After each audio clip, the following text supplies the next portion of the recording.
An old black man, dressed in tattered clothes, walked into a Chase bank and quietly declared, "This bank is mine." The crowd immediately burst into mocking laughter, and the security guard moved toward him to escort him out. But as he slowly opened the worn-out bag on his shoulder, all laughter turned into stunned silence. Suddenly, the bank door swung open, attracting all the curious and mocking glances from the crowd inside. A figure slowly stepped in. It was an old black man, his hair a tangled mess of silver curls, his face etched with the harsh marks of time and hardship. He wore a thick, dark brown coat, patched up in several places, covered in dirt as though it had seen countless years of wandering. His shoes were worn out, the soles frayed, and every step he took seemed slow and laborious. On his shoulder was a rough, frayed canvas bag, faded by time, looking heavy. Upon seeing him, people inside the bank immediately began whispering to each other in low voices, their whispers mixed with soft, mocking laughter. A middle-aged white woman, dressed in expensive clothes,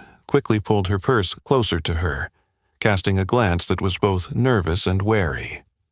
A young bank employee standing by the counter smirked and whispered to a colleague, "That old man must have wandered in here by mistake. What a hassle." His colleague scoffed, nodding in agreement, throwing a disdainful look at the old man. The old man continued walking quietly, his deep black eyes calm yet resolute, seemingly unconcerned by the disdainful gazes directed at him from all directions. He slowly made his way to the center of the lobby, stopping in the heavy silence, filled with both curiosity and derision from the surrounding customers. A tall security guard, dressed in a neat uniform, took a few steps forward, his brow furrowed as he assessed the old man with an obviously unfriendly attitude. This was Stephen Miller, a burly white man known for his aggressive and impatient demeanor. He shook his head slightly, his hand resting on the holster of his gun, eyes full of disdain. The atmosphere seemed to freeze in a mix of curiosity and tension, as the old man slowly stood up straight in the bustling lobby, slowly raising his eyes to scan the faces that were directed toward him. Then, in a quiet but clear voice, he broke the suffocating silence in the bank. "This bank is mine." His words, soft yet determined, caused the entire lobby to fall into a stunned silence before a chorus of mocking laughter erupted, echoing mockingly throughout every corner. It seemed that Elijah Kirby, the old black man, had expected this reaction. He stood there unwavering, his gaze firm and strong, an enigmatic figure in the heart of Chase Bank, a place that seemed like it would never belong to him. But his appearance and declaration, though seemingly a joke, were about to stir up a storm greater than anyone could ever imagine. Elijah stood in the center of the lobby and spoke clearly. "This bank is mine." Immediately, the vast space inside the Chase Bank erupted with mocking laughter. At first, it was faint, but it quickly spread like a wave of disdain that engulfed the poor black old man. The crowd's laughter wasn't just from surprise, but also from a deep sense of contempt, as though Elijah's skin color and ragged appearance had turned him into a cheap joke in their eyes. In the corner of the room, two young tellers, Josh and Martin, leaned toward each other, whispering maliciously, "This old man must be drunk. These black folks from the slums always dream these crazy fantasies." Martin sneered. "Maybe he thinks this is the welfare office." Josh responded with a condescending laugh. Their words weren't whispered softly enough to avoid Elijah's ears, but he remained still, his gaze unwavering, looking directly at the main counter where the bank manager, James Temp, stood. Temp was a man in his 40s, with neatly combed blonde hair, a typical face of a well-educated white man from Rockview, with cold, light blue eyes always showing a hint of cautiousness and a touch of arrogance. Noticing the situation was drawing unnecessary attention, Temp quickly signaled for the security guard, Stephen Miller, to step forward. Stephen approached Elijah with an unmistakable sneer on his face. He gestured toward the front door and spoke in a patronizing tone. "Hey, old man, this isn't a place for you to wander in and cause trouble. You'd better leave before I have to get physical," Stephen said firmly, each word carrying a threatening tone, his hand resting on his gun holster. Elijah slowly turned to look at Stephen, his gaze unflinching. There was no sign of fear on his weathered face, only an odd sense of calmness that made Stephen hesitate for a few seconds. "I'm not here to cause trouble," Elijah said slowly, his voice still clear and steady, enough to echo throughout the space. "I'm here to take back what's mine, something this bank took from me over half a century ago."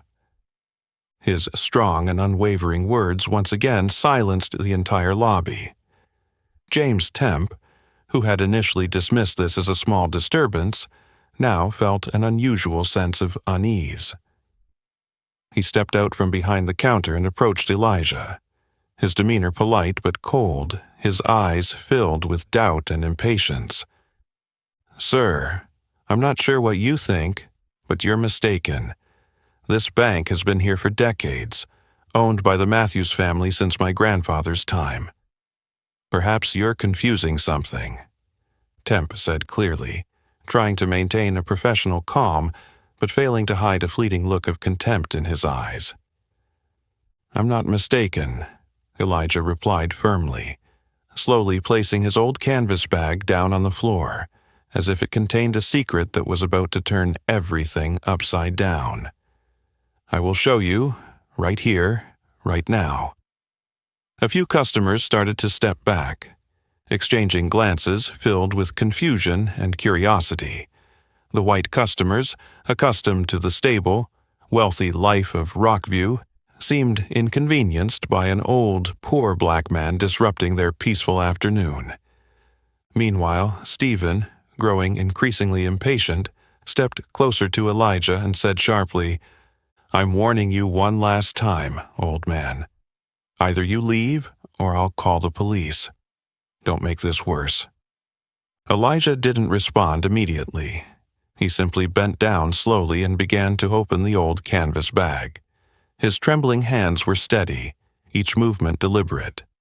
Everyone held their breath, watching the old man's strange actions. Even Stephen paused for a beat, his hand on his gun holster slightly loosening, a mix of suspicion and curiosity written on his tense face. "Everything I need to say is in here," Elijah said softly but confidently, then slowly opened the bag, revealing what it had been concealing. The moment the bag opened, the entire lobby of Chase Bank fell into absolute silence, as those who witnessed the moment widened their eyes in shock. What Elijah had just revealed wasn't merely the nonsensical ramblings of an old, poor man. It was a truth so explosive it could potentially upend everything they thought they knew about this place. The moment the bag was opened, before anyone could see what was inside, Stephen Miller, the tall white security guard with a scowl, stepped forward with a distinctly aggressive demeanor. Without hesitation, he stamped his heel loudly on the marble floor, the sound intentionally breaking the silence that had spread throughout the lobby. "That's enough," Stephen barked, his words coming out like an order, full of contempt. "This is a bank, not a shelter for wandering black people causing trouble." His words echoed throughout the space, causing some of the white customers around him to nod in silent agreement, their eyes clearly reflecting deep-seated prejudices passed down through generations. The bank employees, who had been curious before, now subtly took a step back, their faces showing clear discomfort. Some even whispered to each other, seemingly in tacit agreement with the harsh insult just thrown. However, Elijah remained standing there, unmoving in the face of the insults and discriminatory stares aimed at him. His weathered face remained calm, his deep black eyes unwavering, even gleaming with an unusual resolve. He slowly raised his head and looked directly at Stephen, his gaze piercing enough to make Stephen feel a brief twinge of unease.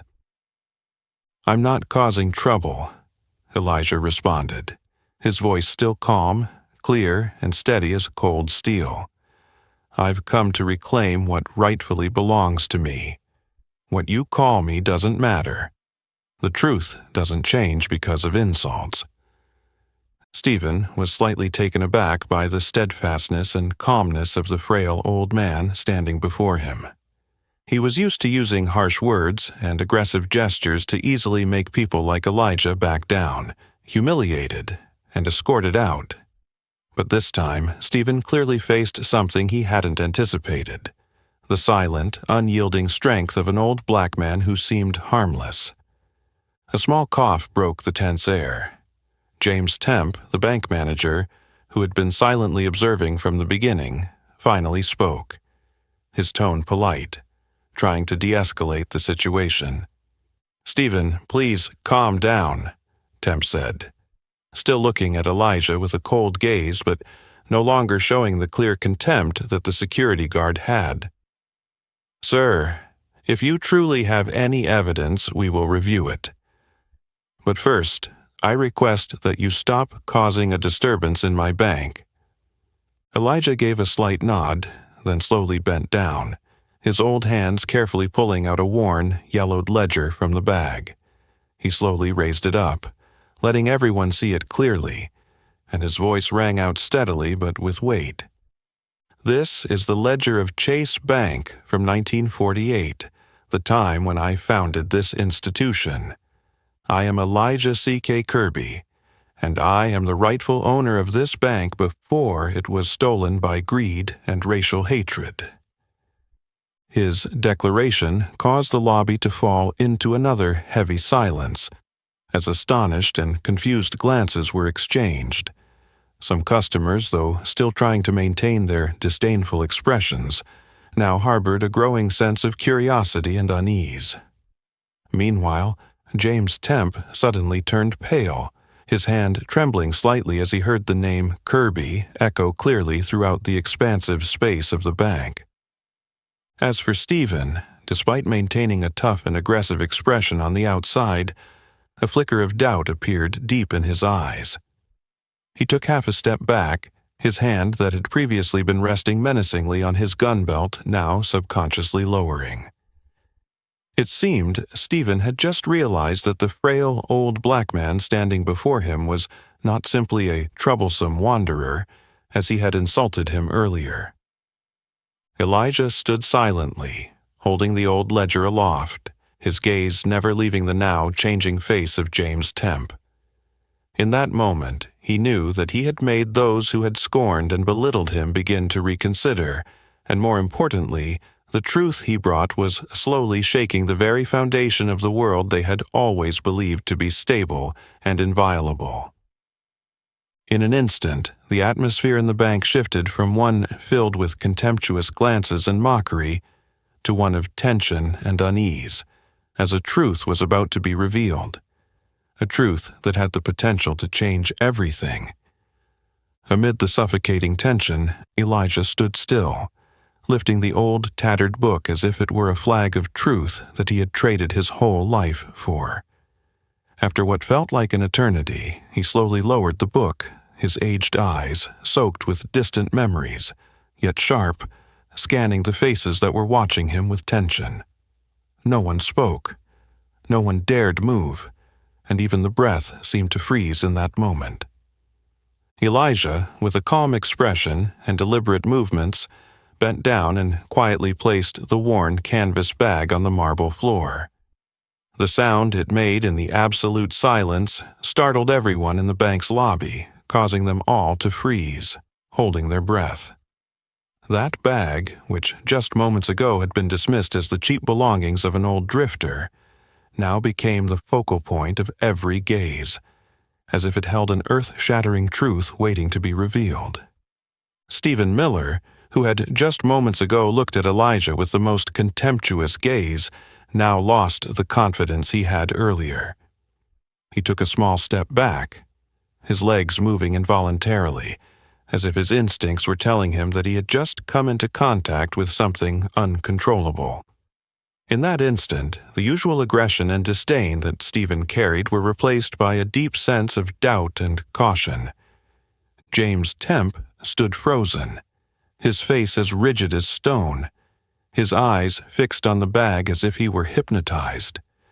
Temp, a man known for his ability to control any situation, was famous in the banking world for handling difficult cases with a calm and professional demeanor. But this time, it was clear that Temp was being cornered into a situation he had never faced before. His hand unconsciously clenched, trembling slightly as though he were afraid of what lay inside that old, tattered bag. Elijah seemed in no rush. He let the silence and tension build to its peak, slowly bending down to untie the bag's string.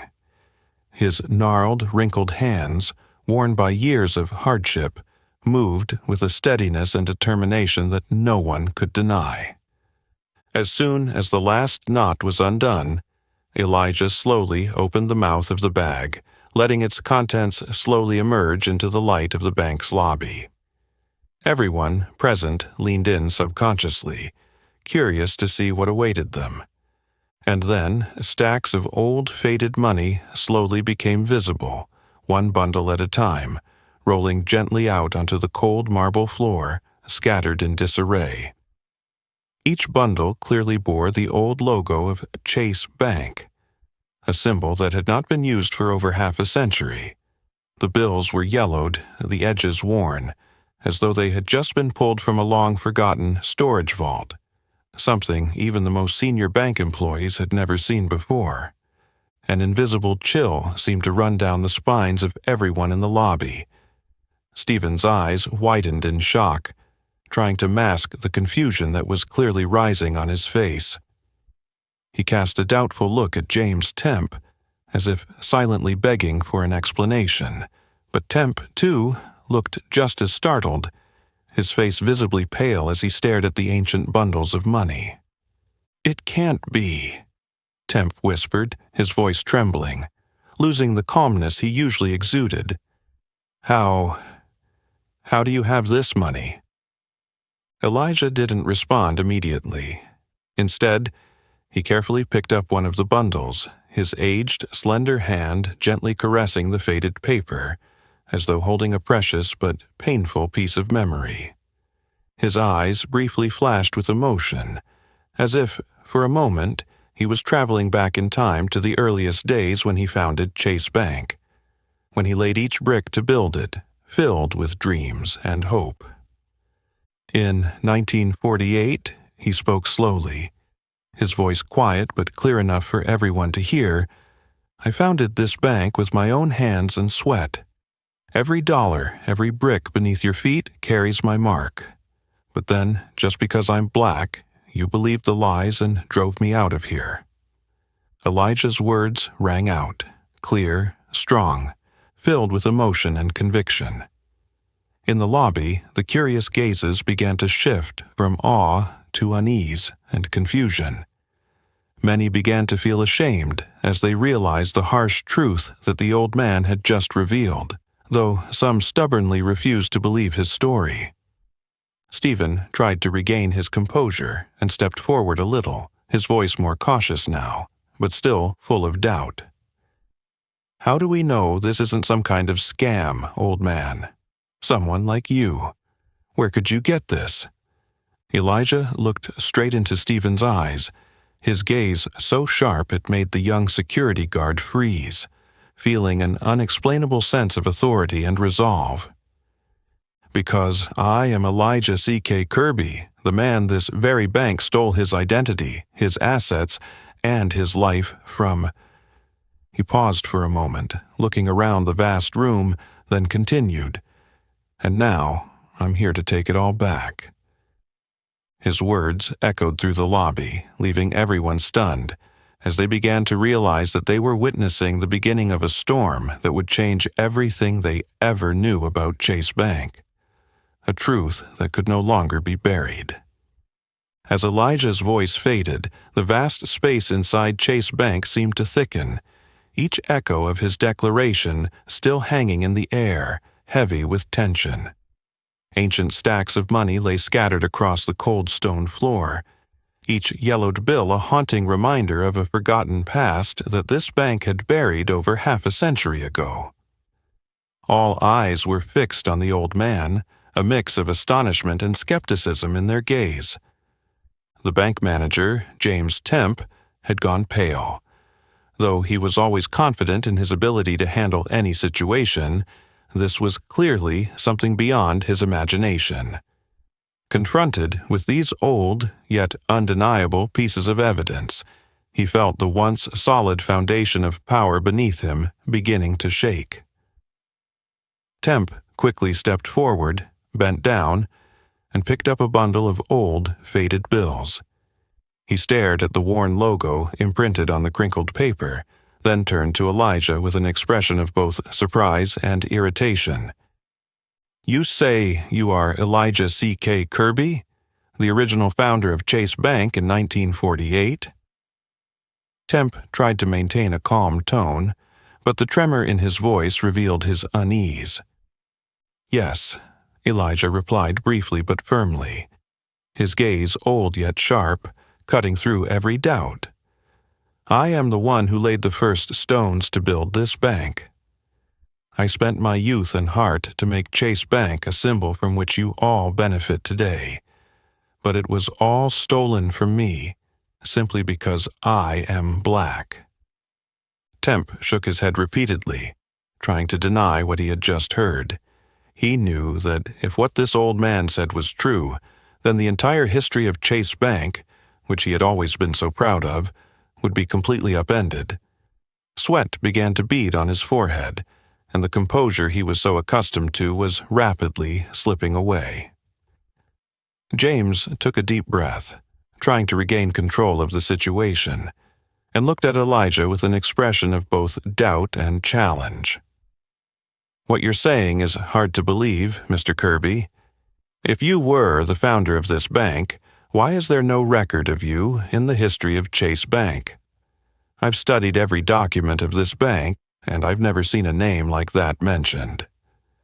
Temp's voice grew more forceful, as if clinging to the slim hope that this was all just a misunderstanding or some kind of scam. Elijah did not respond immediately. Instead, he calmly reached into his bag once again and pulled out an old worn leather ledger with a dark brown cover, faintly imprinted with the words Chase Bank Ledger, 1948. He gently flipped through the yellowed and torn pages, then stopped at a particular page, where a series of signatures and handwritten notes in faded ink were recorded. "This is the first ledger of Chase Bank," Elijah spoke slowly, his voice deep but commanding, capturing the absolute attention of everyone present.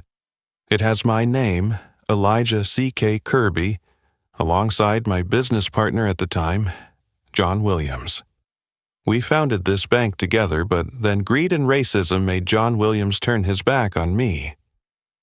His voice faltered slightly, his eyes filled with the deep pain of a man who had been betrayed by someone he once trusted. He continued in a steady but emotional tone. "Williams couldn't accept that a black man like me could own and lead a large bank like Chase. So, he secretly conspired with other powerful people, forged documents, and spread lies that I was incapable of running the bank. They forced me out of the very project I had built, erased my name, and closed every door when I sought justice." Each of Elijah's words seemed like a sharp knife cutting through the veil of hidden history, causing those present in the bank to shiver. Some customers lowered their heads, feeling ashamed as they realized the injustice the old man had endured, while others remained skeptical, whispering to one another about the truth of his story. Stephen Miller, who had always maintained an aggressive attitude, now couldn't deny the seriousness in the old man's words. His gaze had lost its initial confidence, replaced by confusion and doubt.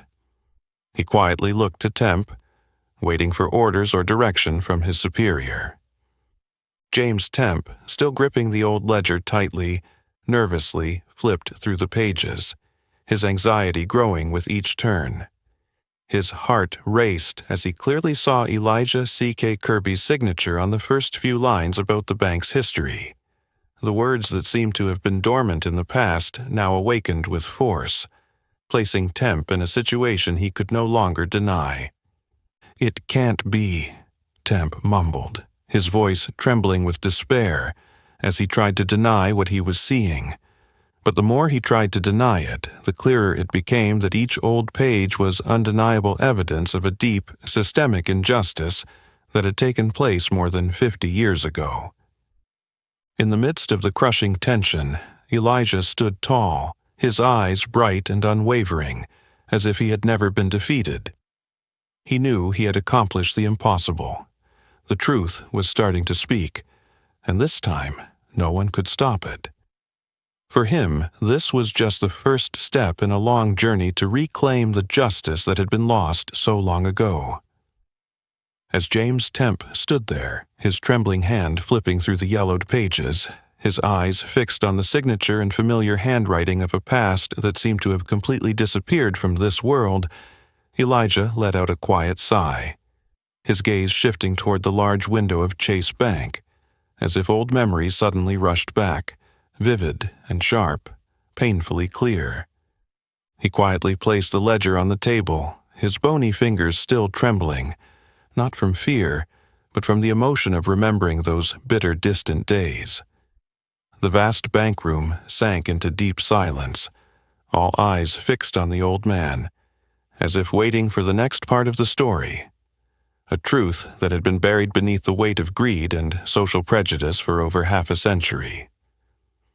Elijah slowly lifted his head, his eyes still full of life, but also hiding the pain, disappointment, and wounds that had never healed. He spoke, his voice gentle but resonant, carrying the deep sorrow of a life once betrayed. In 1948, John Williams and I started building this bank from nothing. Back then, society still had many barriers for Black people like me. But that didn't discourage me. I poured my heart, my youth, and my dreams into every brick, every stone that made up this bank, hoping Chase Bank would become a symbol of fairness and prosperity. His voice slightly cracked, as if each memory tightened his throat, but Elijah continued his story with the resolve of someone who had lived through and witnessed each event. John Williams was my closest partner. At first, I trusted him unconditionally. I never imagined that greed and social prejudice could change a person so quickly. But what I couldn't foresee was that the very friend who had stood by my side would become the one to conspire to take everything from me. The people in the bank started to murmur among themselves, their faces a mix of confusion and sympathy. Even Stephen Miller, who was usually aggressive, fell into an unusual silence, as if reflecting on Elijah's words. Strong and sincere words that no one could ignore. Elijah paused for a moment, his eyes scanning the faces that were intently watching him, then continued, speaking slowly as if each word needed to be remembered deeply. "One day, I will never forget. John secretly colluded with a group of powerful white shareholders, convincing them that a Black man couldn't run a bank effectively. He used the most despicable reasons, leveraging my skin color to build a lie, claiming that I wasn't competent and that my presence would harm the bank's reputation." He took a deep breath, trying to remain calm before continuing. "They quickly united and ousted me from the board using shady legal tactics. I tried to seek justice. I took all the evidence to court, pleading from one courtroom to the next, from one lawyer to another. But at that time, people like me, people of color, never had a voice in that biased society." By now, Elijah's voice quivered, his eyes filled with unshed tears that didn't fall. It seemed as though he was reliving the most painful days of his life, when every door to justice slammed shut before him simply because of his skin color, even though he held all the undeniable evidence of the truth. I went everywhere, from local governments to higher courts, presenting the irrefutable evidence again and again, but all I received in return was indifference, coldness, or even contempt. One judge even coldly looked at me and said, "You should know your place." How could a black man ever run a bank? The customers standing in the bank became still with emotion and confusion. A few lowered their heads in shame, realizing that the history they were witnessing was indeed cruel beyond belief. James Temp seemed frozen in place, his face now completely losing the arrogance it once held. It was as if he was finally seeing the grave injustice of the past that he had unknowingly inherited. Elijah took another deep breath, trying to keep his composure, his eyes brimming with emotion. But his voice grew sharper, stronger than ever as he continued. In the end, I was left with nothing. Not only did I lose the bank I had dedicated my life to building, but I also lost my dignity and career. They wiped my name from every record, erasing me from existence, as if I had never been here. He paused again, his deep gaze fixed on James Temp and Stephen Miller, as if trying to pierce their souls. And now I've returned, not for revenge, but to force you to face the truth. You must understand that every brick, every dollar, every breath of this bank came from my sacrifice and loss. Elijah's words reverberated powerfully in the thick silence. Everyone understood that the truth he had just revealed was not just the story of one man, but the deep pain, the stain in history that they had purposely chosen to forget. In that moment, Elijah stood there, resilient and unbowed, not just as an old man in poverty, but as a living symbol of the fight against injustice, prejudice, and greed that history had once buried. But now he had returned, and this time he would not allow anyone to erase him again. The atmosphere inside Chase Bank remained heavy with silence after Elijah finished recounting his painful story. The eyes of the crowd silently followed every small movement of the old man, with expressions of shock and a sense of shame as they realized they were witnessing a long-hidden, brutal past. It felt as though the air itself had become stagnant, waiting for something greater to emerge. In that tense moment, Elijah slowly bent down to his old canvas bag once again, his movements deliberate and steady, as if he wanted everyone in the room to fully witness the truth he was about to reveal. His eyes were calm yet resolute, carrying the confidence of a man who had waited over half a century to prove his innocence. From the bag, Elijah pulled out a stack of yellowed papers, carefully wrapped in oilskin, preserved like a precious artifact for decades.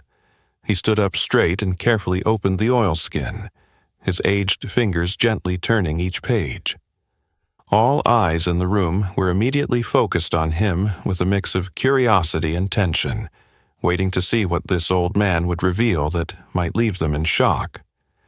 These are the original legal documents, never before disclosed, Elijah said, his voice clear yet calm. These papers prove that I never signed any document transferring ownership of this bank to anyone, especially not to the Matthews family. The name Matthews immediately caused the room to tense up to the point that a few people standing nearby could be heard breathing heavily. Matthews was not a name unfamiliar to Chase Bank, as the Matthews family was one of the wealthiest and most powerful in Rockview.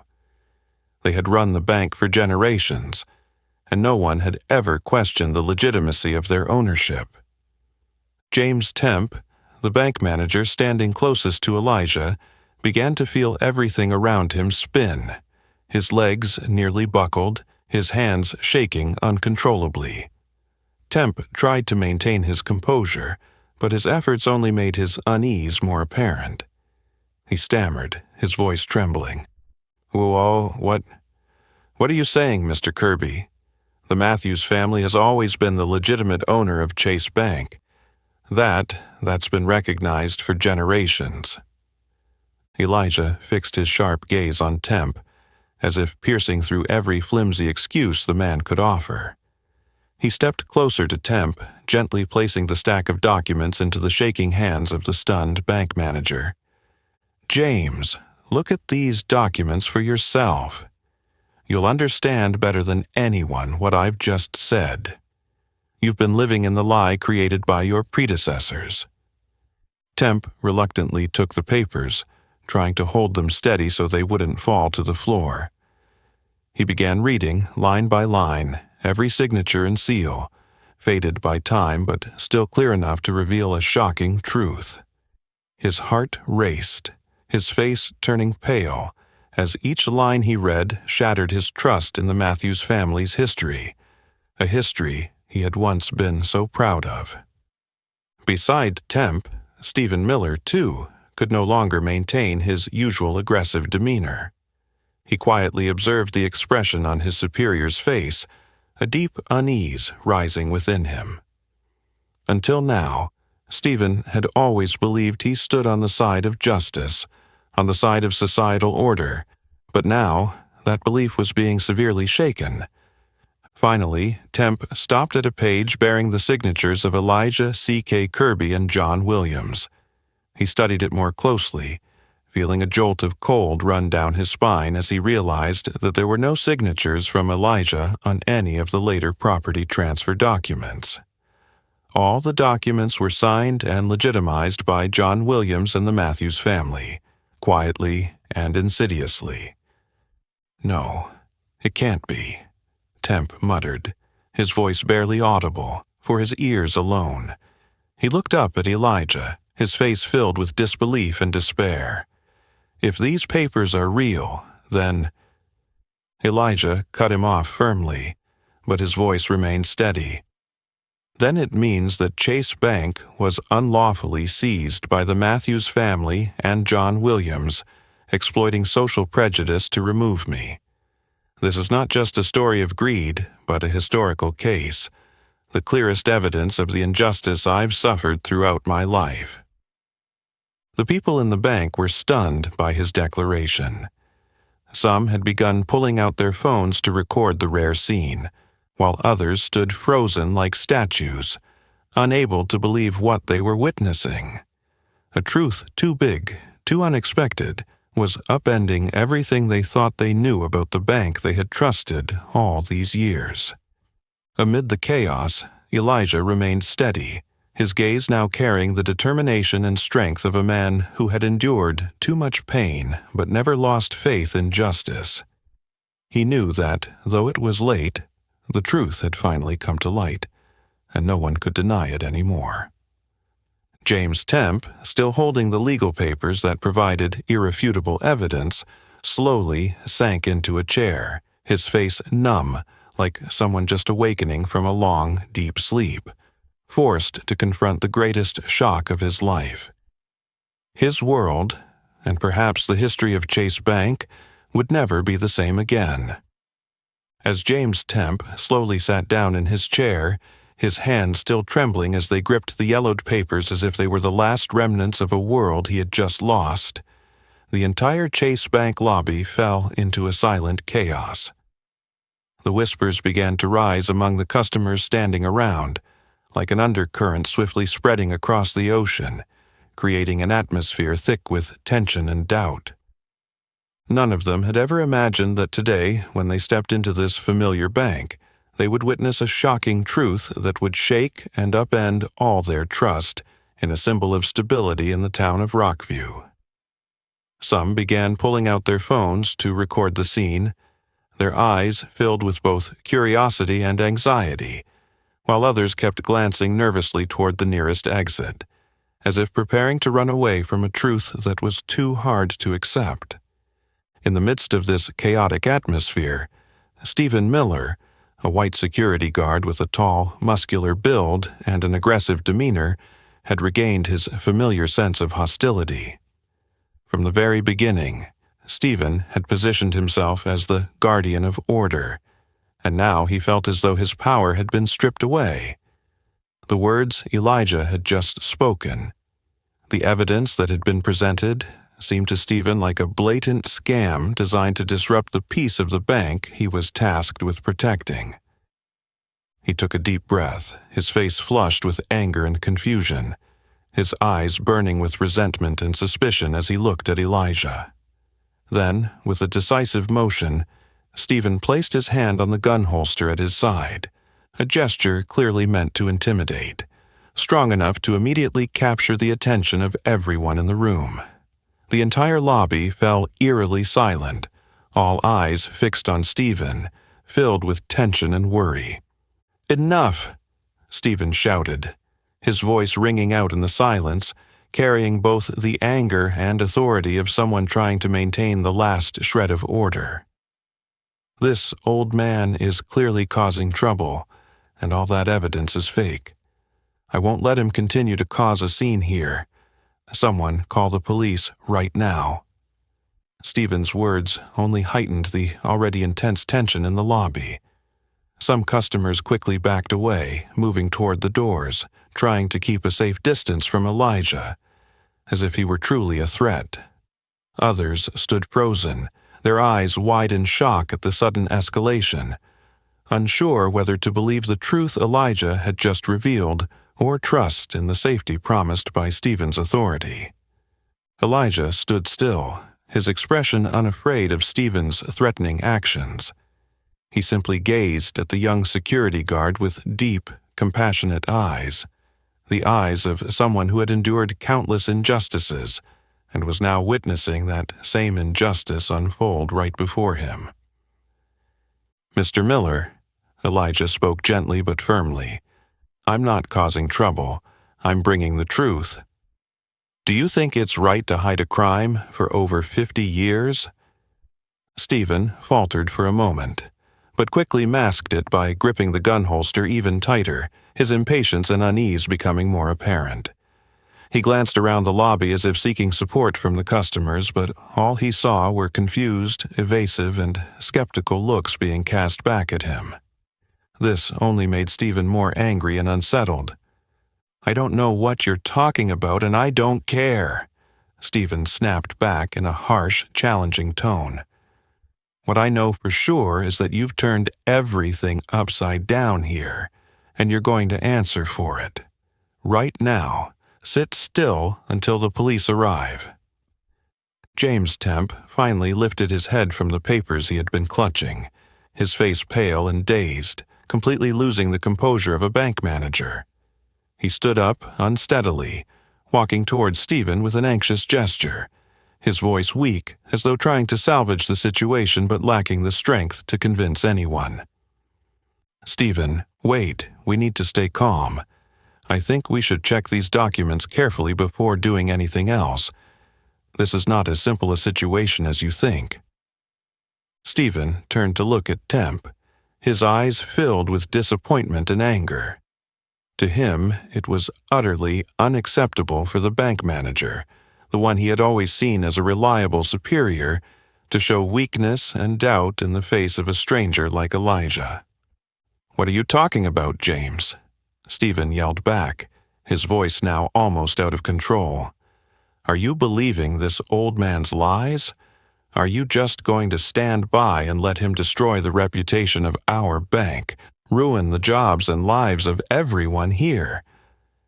The entire lobby went silent at Stephen's sharp words.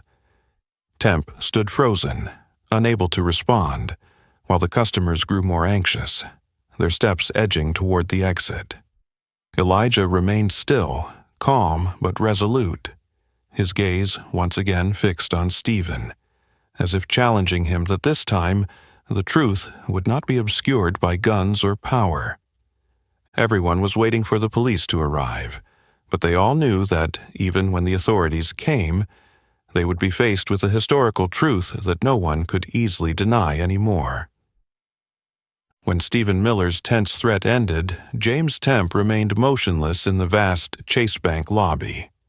Every eye in the room was on him, waiting for a clear response, a decisive action from the manager who was usually calm and confident in handling any situation. But this time, James's expression was completely different. Pale, confused, and lost. He never imagined that one day he would face such a complex and painful decision. In James's hand were the yellowed legal documents, undeniable and complete evidence of the severe injustice Elijah C.K. Kirby had just brought to light.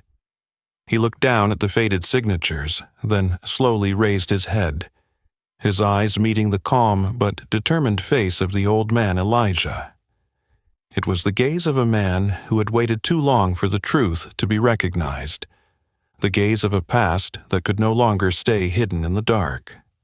James could feel that truth deeply. He knew, deep down, that what Elijah said was entirely correct. Every document was authentic, every signature clear, and the history he had always trusted turned out to be nothing more than a picture painted by lies and greed. But alongside that truth was an immense pressure weighing on him. The Matthews family, one of the wealthiest and most powerful families in Rockview, had owned and run Chase Bank for decades. He knew better than anyone that they would not accept this truth easily, especially when it threatened to bring down the financial empire and power they had carefully built. A legal battle could stretch for years, costing untold amounts and undoubtedly causing severe damage to the bank's reputation as well as his own. James understood that a wrong decision now could cause everything he had worked for, his entire career, to crumble in an instant. In the midst of his chaotic thoughts, he caught Stephen Miller's gaze. Stephen still had his hand firmly on his gun holster, clearly showing his rigid, unyielding stance. This was the most distinct symbol of power, of the social order that James had always believed he was helping to uphold. But right now, that power stood in direct opposition to his own conscience and morals. James quietly scanned the lobby, witnessing the fearful and doubtful eyes of the customers, mingled with a bit of hope. Some of them had clearly started to believe Elijah's words, and some even looked at him with deep sympathy. James, too, couldn't help but feel moved by Elijah's decisiveness and courage as he faced all the hatred and contempt from the crowd to expose a truth that everyone wanted to avoid. His conscience began to speak loudly, telling him he couldn't remain silent while such a grave injustice was buried forever. But immediately, the image of the Matthews family's terrifying power appeared before his eyes, an unspoken warning that the consequences he would face could be enormous, perhaps costing him everything. Not just his job, but even his own safety and that of his family. "James, are you listening to me?" Stephen suddenly spoke, interrupting his chaotic thoughts, his face growing even more intense and impatient. "Do you really want to protect some old stranger and risk everything we've built?" James flinched, quickly turning to look at Stephen, his eyes confused to the point where he couldn't hide it. He didn't answer immediately, instead looking back at Elijah once more, as though searching for an answer. A clear direction from the old man who was physically weak but strangely strong in spirit. "Mr. Miller," James finally spoke, his voice trembling but still holding on to some strength. "We can't act rashly like this. These documents are very clear, and Mr. Kirby deserves to be heard fairly. I can't let this be dismissed so easily." Stephen looked at James with a mixture of disappointment and anger. Clearly, he never expected the manager he had always respected to show such weakness under this pressure, even leaning towards the old stranger. But just before Stephen could respond, James continued, this time his voice stronger. "Yes, I understand the pressure we will face from the Matthews family, but if we continue to hide this truth, we will never be able to forgive ourselves." As soon as those words were spoken, the entire bank lobby fell into silence. Elijah nodded slightly, as if silently acknowledging James. Within him, a new hope stirred, that after more than 50 years of futile struggle, he had finally reached the conscience and compassion of a man standing between power and truth. James knew well that, in an instant, he had placed himself in the middle of an intense legal battle with the Matthews family. But more importantly, he understood that he had done the right thing, the thing his conscience had silently demanded. For him, the real battle had just begun, but there was no turning back, because of himself, because of Elijah, and because of the truth that could no longer remain buried in darkness. As soon as James Temp finished speaking, the entire Chase Bank lobby sank into a strange but intense atmosphere. The space seemed to thicken, filled only with nervous breaths and glances mixed with doubt and empathy. Elijah stood still, quietly observing everything, his eyes carrying the calm of someone who had grown accustomed to facing the pain of the past. Yet, deep inside, there was the faint light of hope that had just been reignited. It was at this moment, in the sudden stillness, that a slender figure stepped out from behind the counter. It was Emily Carter, the youngest bank employee, known for her caution, her quiet nature, and her tendency to never speak out against serious matters. This small girl, who had silently observed everything from the beginning, seemed as though she could no longer remain silent. Emily's footsteps were light but firm as she decisively walked toward the old, faded money scattered across the shiny marble floor. All eyes in the room followed her steps, surprise written across everyone's face, especially Stephen Miller, who stood frozen, his eyes filled with anger and confusion.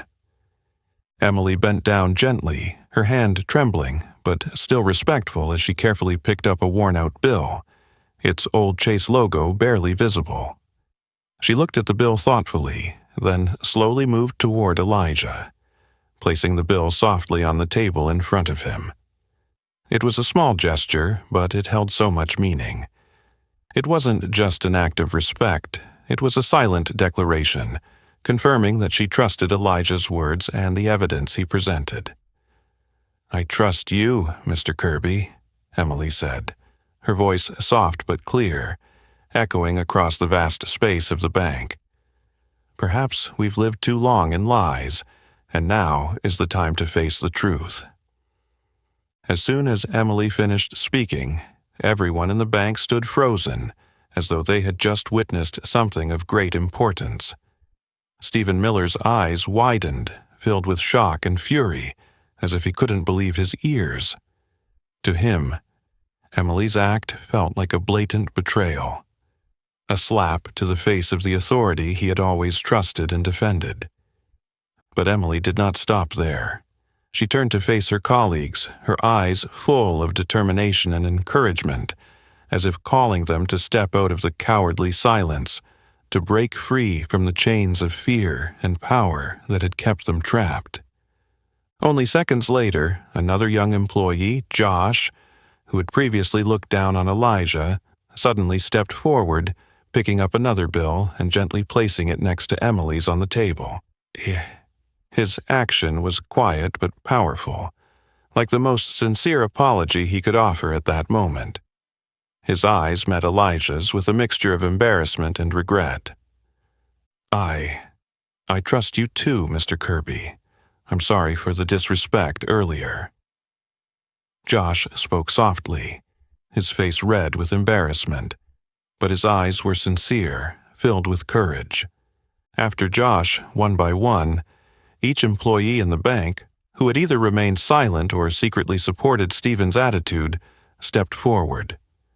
Each person bent down, picking up an old bill, and respectfully placed it on the table in front of Elijah. No words were spoken, but each small act created a powerful wave, clearly showing their agreement and respect for the elderly man who had been forgotten by history and unjustly treated. Elijah stood there, his eyes briefly showing deep emotion. For more than 50 years, he had fought alone in despair, continuously seeking justice that society and those in power had always denied him. But today, in this moment, he could feel more clearly than ever that he was no longer alone. These young people, though small in the face of the great power of authority and prejudice, had chosen to stand with him, with the truth he had spent his life fighting for. Standing in the corner of the room, Stephen Miller seemed stunned by the sudden and powerful shift in his colleague's behavior. He gritted his teeth, his hand resting on his gun holster, trembling as if trying to control the anger and confusion rising inside him. For Stephen, the actions just taken were not just a personal betrayal. They were a blow to the belief in social order he had worked so hard to maintain. James Temp, still standing by the counter, silently observed every development with a heart beating wildly with emotion. He too was surprised by Emily's and the other young bank employees' brave actions, something he had never expected. Now, he understood more than ever that the battle he had chosen was not going to be easy, but at this moment, he knew he was not alone in his journey to seek justice for Elijah. In the atmosphere of the bank, it felt as though a quiet revolution was taking place, one person at a time, each choosing to stand with Elijah, directly challenging the terrifying power and societal prejudice that had endured for more than half a century. And this revolution was beginning to write an entirely new chapter in the history of Chase Bank, a chapter built not on lies, but on truth, justice, and courage. The sudden wave of reactions from the bank staff quickly spread, creating an invisible pressure that made the atmosphere in the Chase Bank lobby more stifling than ever. Stephen Miller stood still for a moment, almost unable to believe his eyes. He felt as if the entire world he had once trusted was turning its back on him. His hand tightened around his gun holster, his fingers turning pale as he tried to contain the rising storm of anger within him. In his eyes now was a mix of fury and unease, for Stephen understood that things were slipping further and further out of control. The sense of power and authority that he had always believed he represented now seemed to be dissolving piece by piece before him. To Stephen, this was no longer just about the bank or ownership. It was a battle to protect the invisible power that had nourished his pride and confidence for so many years. "Are you all insane?" Stephen suddenly shouted, his voice sharp and echoing through the large room, causing everyone to jump and look at him in fear. His gaze swept over each person, as if forcing them to face him, to face the fear and anger bubbling inside him. Elijah, still standing firm amidst the emotional storm swirling around him, slowly turned his calm and resolute gaze toward Stephen. He knew that at this moment, any unrestrained word or action could lead to severe consequences. Yet, he showed no sign of wavering. In his eyes now was not only determination, but also the composure of someone who had weathered countless storms in life. "Mr. Miller," Elijah spoke slowly, his voice clear and resonant, loud enough for everyone in the room to hear. "You don't need to do this. I'm not here to cause trouble or harm anyone. I just want the truth to come to light, justice to be returned to me, and to all those who have been treated unfairly like I was." But Elijah's sincere and calm words did nothing to calm Stephen. On the contrary, they only made him angrier. Stephen saw it as a provocation, a direct challenge to the power he was trying to maintain. Without another thought, Stephen suddenly drew his gun from the holster, his movement decisive yet filled with urgency, the gun half drawn as a clear threat. "I told you, old man, get out of here right now," Stephen shouted, his voice cracking with anger and tension. His hand trembled, but the gun was still aimed directly at Elijah, creating a terrifying image in the silent, tense atmosphere. Immediately, the entire room fell into a quiet panic. Everyone in the lobby held their breath, their eyes fixed on the trembling gun in Stephen's hand. Some customers began to move subtly toward the exit, trying to distance themselves from the danger, but no one dared to speak or make the slightest sound, for they all understood that even the smallest careless action could cause the situation to spiral out of control. James Temp stood right next to Elijah, his heart pounding, a storm of fear and responsibility rising within him. He knew he had to do something to stop the potential disaster unfolding before him. But James also knew that Stephen, in his current state, was unlikely to listen to anyone, and one wrong move from him could make everything much worse. "Stephen, calm down." James finally spoke up, his voice shaking, but trying to sound as firm and decisive as he could. He took a small step forward toward Stephen, his hand extended as if to ease the rising tension. "Put the gun down. This doesn't need to go any further. I understand how you're feeling, but trust me, this isn't the way to resolve it." But Stephen seemed not to hear James's words anymore. His eyes were full of panic and fury, his hand gripping the gun as if it were the last shred of power he had left. Stephen felt himself losing control, and that very loss of control made him more dangerous than ever. "No, James. You're the ones who need to stop," Stephen shouted, his voice harsh, almost breaking. "You're destroying everything we've built over decades, all because of the words of some old man we don't even know. I will not let that happen." At that moment, everyone in the bank lobby understood clearly that they were standing on the brink of a real disaster. The atmosphere had become so oppressive that it was hard to breathe, every second stretching into what felt like a century. Elijah still stood there, his gaze calm but firm, facing Stephen directly as if he were accepting whatever might happen. Meanwhile, James Temp felt heavier than ever. He stood between two opposing forces, on one side, conscience and justice, on the other, power and personal safety. And right now, in that taut, fragile moment, James understood more than ever that his next decision wouldn't just determine the fates of Elijah or Stephen, but would also define his own life and conscience. In the suffocating tension that filled the room, with every eye fixed on the trembling gun in Stephen Miller's hand, James Temp knew that he no longer had time to hesitate. This moment required a pivotal decision, one that would change not only his life forever, but also the fate of everyone present in the Chase Bank lobby.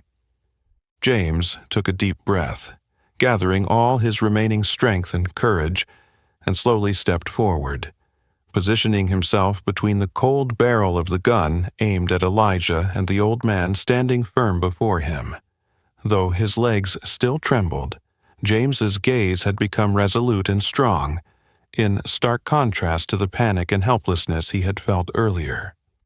"Stephen," James spoke, his voice shaking slightly but still resonating through the large room, enough to command the full attention of everyone, especially Stephen. "I order you to lower your weapon immediately." Stephen paused for a moment, his eyes filled with confusion and fury, clearly shocked that James had chosen this critical moment to stand against him. He looked at James with a mix of anger and deep disappointment, his hand tightening on the gun, nearly losing his composure. "James, are you really taking his side?" Stephen shouted, his voice harsh, mixed with hurt and disbelief. "Are you really willing to throw everything we have away for the words of an old man?" James took another deep breath, trying to stay calm, but his voice betrayed the intense emotions rising within him. "It's not about him, Stephen. It's about the truth. I've gone through all the documents Mr. Kirby presented, and I've seen the clear evidence of serious mistakes made by this bank in the past." James paused, his voice softening yet still firm. "We can no longer ignore it. If we want a real future for this bank, the first thing we must do is face our history, no matter how painful it might be." His words reverberated powerfully through the room, silencing it once more. The bank employees, including Emily Carter, Josh, and the others, all turned their hopeful gazes toward James, realizing that they now had a true leader, one who was willing to stand up for justice and truth, even if it meant losing everything. Stephen gritted his teeth, struggling to suppress the anger and despair building within him. His hand, holding the gun, began to tremble noticeably, as if he were battling with himself, torn between the pride and power he had always believed in, and the truth that James had just brought to light. Whether he wanted to admit it or not, Stephen could not deny that James's words had struck a deep chord within him, and he felt trapped between the truth and his blind loyalty. "You know the Matthews family won't let this go, James," Stephen finally spoke, his voice quieter but still tinged with bitterness and rage. "You're putting yourself in a huge mess. Do you even understand the consequences you're about to face?"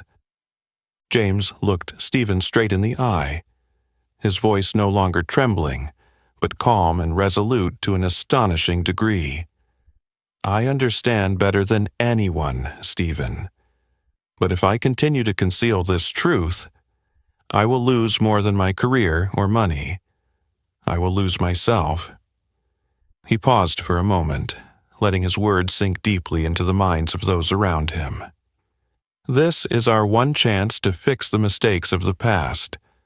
No matter how powerful the Matthews family is, they can't bury the truth forever." Stephen slowly lowered his gun, reluctantly but clearly convinced by James's sincere and powerful words.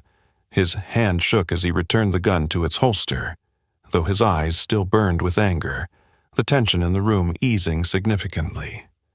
"You'll regret this decision, James," Stephen muttered, his voice low with disappointment and hurt, then took a step back, like a reluctant surrender to the power of the truth that had just been revealed.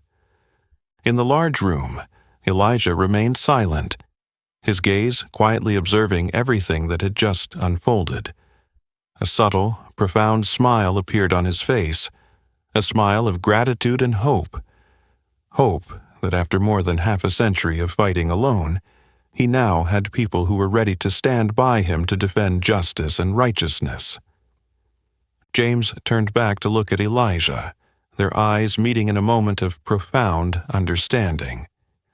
Without a word, both knew that they had just overcome a great challenge, one that not only determined the fate of the bank, but also opened a new path for justice to be heard after decades of silenced injustice. The atmosphere in the Chase Bank lobby finally began to calm, but everyone understood that the real battle was just beginning. However, with the courageous decision James had made, they could be certain that no matter how difficult the road ahead, the truth would ultimately prevail, and justice would never again be buried. As the atmosphere in the Chase Bank lobby gradually settled, everyone's gaze shifted toward Elijah Kirby, the elderly man who, after years of being denied, had finally found the recognition he so rightly deserved. No one spoke, but in every pair of eyes, in every face present, admiration and respect had completely replaced the disdain and mockery from before. Elijah stood still for a moment, slowly surveying the room, his eyes scanning both familiar and unfamiliar faces, as though he were trying to etch this precious moment into the very depths of his soul. He didn't seem to relish in the spiritual victory he had just achieved. On the contrary, his face remained calm, but for the first time in many decades, his eyes gleamed with a sense of pride and fulfillment that no one could deny. In that silence, Elijah turned to look at James Temp, the young bank manager who had just made the most important decision of his life. Elijah's gaze softened, filled with deep appreciation for the courage and honesty James had just displayed. He gently nodded toward James, a small gesture but one that carried all the deepest gratitude, enough for James to understand that Elijah would never forget that decisive moment, the moment when a young man stood up for justice, facing power directly without hesitation. James met Elijah's gaze with emotion, a strange mix of pride rising in his heart. He might have paid a high price for his decision, But in that moment, seeing the peace and quiet joy in Elijah's eyes, James knew he had made the right choice. He had regained something more valuable than any money or power. That was his conscience, his dignity as a human being. Stephen Miller, standing some distance away, still wore an expression of tension and dissatisfaction, but his gun had returned to its holster, and he no longer had any intention of taking further action against Elijah. Yet, in Stephen's eyes, there was still much complexity. Anger mixed with helplessness, a sense of loss, and confusion over a situation he never imagined he would have to face. In the end, Stephen silently turned away, saying nothing, quietly accepting the truth that his power and pride had failed in the face of justice and truth. Elijah slowly turned toward the exit, gently bending down to pick up his old canvas bag, the one that had accompanied him on his long journey to reclaim honor and fairness. His weathered but steady hand gripped the bag, and he walked slowly toward the bank's door, each step filled with profound tranquility and peace. As he passed, every bank employee, Emily Carter, Josh, and many others, stood silently and nodded gently at him, a simple but meaningful gesture. Those nods were the sincerest apologies, a clear symbol of the deep respect they had for him, a man who had bravely fought and overcome the solid walls of injustice and prejudice. Some customers near the door automatically stepped aside, creating a path for the old man to walk through. No one said a word, but in every glance they cast upon him, sincere respect shone through, a universal acknowledgement that Elijah Kirby had won, a victory not with money or power, but the spiritual triumph of a man who refused to surrender to injustice. Before stepping through the large door, Elijah paused for a moment, turning back to look at the bank lobby one last time. In that moment, a strange feeling welled up in his heart, happiness mixed with a hint of regret for the long, painful years that had passed. Elijah understood that, although he had won today, the price he had paid for this victory was a lifetime lived in obscurity, pain, and injustice. However, now, all that suffering seemed worthwhile, for he could finally look the world in the eye and know that he was no longer invisible. "Thank you all," Elijah spoke, his voice gentle yet resonating like a warm farewell. "Thank you for giving me the opportunity to speak the truth. Thank you for listening." No one responded, but all of them bowed their heads slightly as a silent consensus of acknowledgement that he deserved their most sincere thanks. With a gentle, contented smile on his lips, Elijah stepped through the door, letting the late afternoon sunlight outside shine softly on his weathered yet proud face. Inside, his heart was filled with a perfect peace, for at last, after more than half a century of fighting alone in despair, the truth had spoken, and justice, though late, had returned to him. The bank door closed softly behind Elijah, but everyone inside knew that today's story would not end so easily. A new chapter in Chase Bank's history had just begun, and it would be a chapter built on the firm foundation of truth, courage, and justice that Elijah Kirby had spent his life protecting. Elijah walked slowly down the familiar street, his heart as light as it had ever felt. Though he knew that many challenges still awaited him ahead, today he had won, and that was enough for him to continue walking toward a future where he could now hold his head high, proud that his life had finally been recognized fairly and justly. Right after the Chase Bank doors closed behind Elijah Kirby, a silence lingered over the vast lobby, but the atmosphere had completely changed. No longer was there the suffocating tension or the overwhelming fear. Instead, a strange sense of solemnity and relief filled the air, as though everyone had just woken up from a long, painful dream.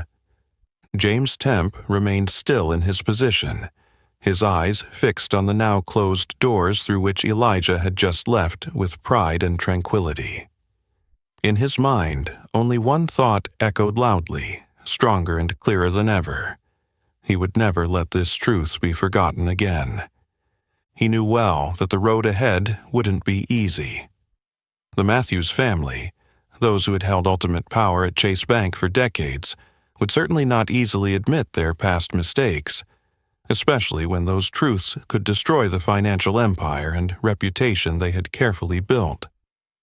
But James had made a decision, and once that decision was made, he knew there would be no turning back. "Everyone," James finally turned, his voice clear, strong, and resolute, immediately drawing the attention of all the bank employees standing around. "Today is the most important day in the history of Chase Bank. We have just witnessed a painful truth being exposed, a truth that this bank has hidden for over half a century, but that does not mean we will continue to live in lies any longer." He paused briefly, looking around the room again, feeling the silent support in the eyes of Emily Carter, Josh, and many others, all of whom were looking at him with trust and great expectation. Then he continued, "I have decided to bring all of this before the board of directors and the bank's executive committee. I know this means I'm risking my entire career, but I would rather sacrifice everything than continue living and working in an institution that has built its reputation on injustice and lies." James's words resonated powerfully in the hearts of everyone present, creating a silent but strong wave of agreement.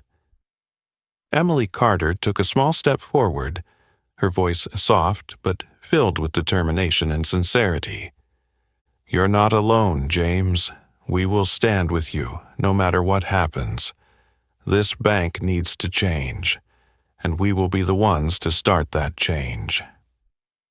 The room was filled with quiet words of agreement from others.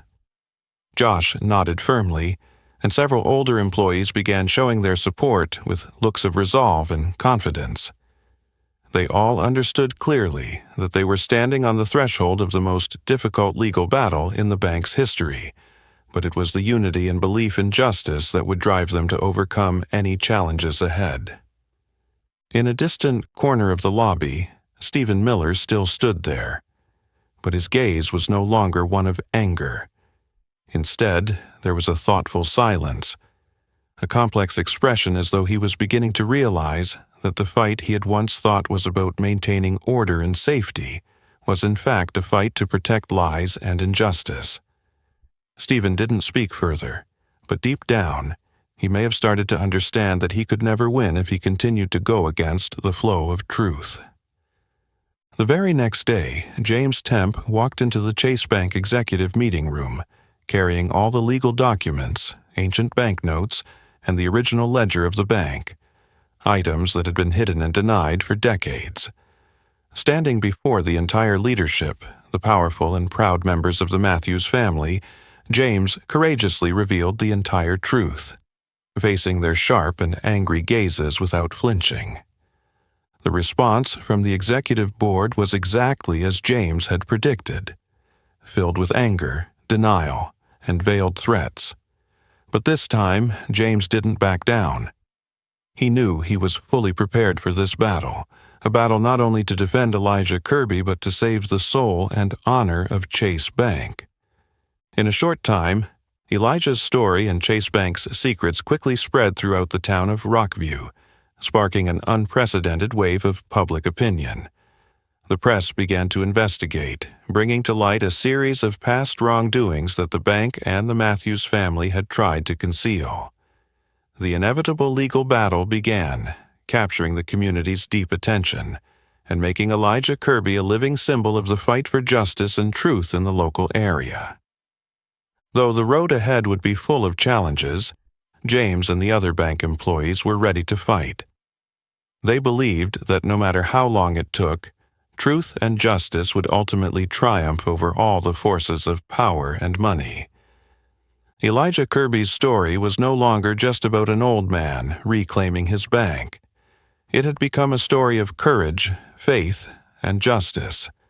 It quickly spread, inspiring many others who were fighting against injustice and discrimination. In the end, the powerful message this story left for everyone was clear. History can be distorted, but justice and truth will always prevail. Elijah Kirby may have spent his whole life waiting for this day, but in the end it had come.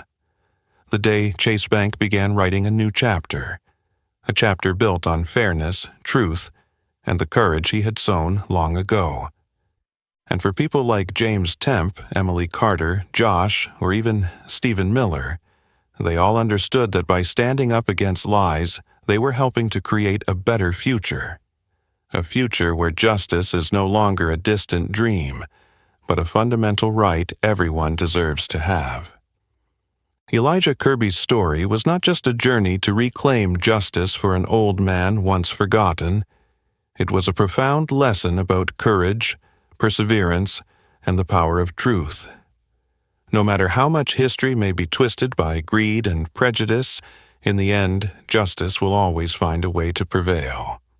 So, after hearing this story, what do you think is most important for a person to stand strong against the pressures of injustice and power? If this story moved you, like the video, share it widely with your friends to spread this meaningful message.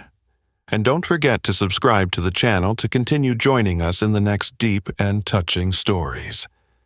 Thank you for following along, and we'll meet again in the next stories.